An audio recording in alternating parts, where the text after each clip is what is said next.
You want to smash Much Ado About Nothing in 5 quotes? Let's get into it. I'd rather hear my dog bark at a crow than a man swear he loved me. From Beatrice in Act 1, Scene 1.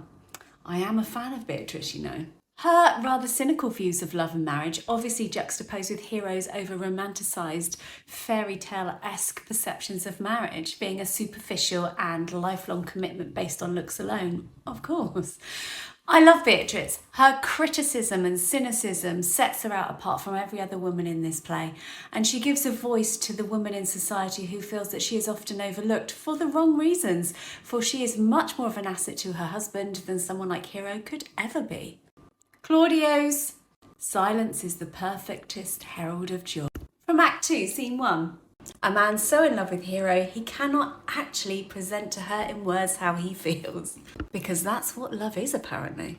Their inability to communicate properly or even talk to each other and not through other people is a major red flag in this union. Surely Hero, beautiful and hopefully one would like to think intelligent, is not blinded by his perfect good looks. Because he has no personality whatsoever and is easily persuaded by the briefest, most ridiculous lie.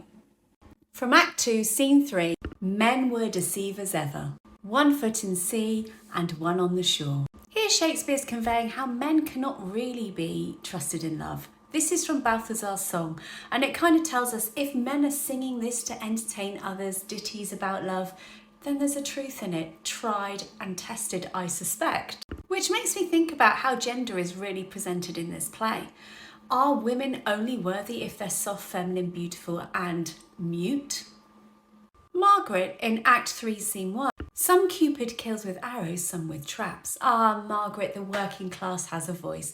She's also a bit of a strumpet, but we shouldn't really judge her for this because she'll take her love wherever she can find it in various forms. So it's best to say that here, her metaphor explores different ways that people can be hurt by love.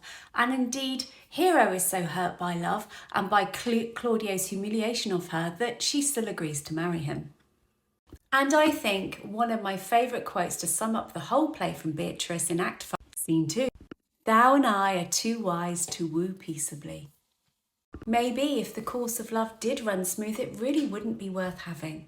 I love Beatrice. She acknowledges that Benedict is indeed her equal, equally as verbal, equally as sparring, and she's strong enough to stand up to him, and he admires her for it. Ah, is this the secret to true love? Wow. AQA English, Paper 1, Question 3, Structure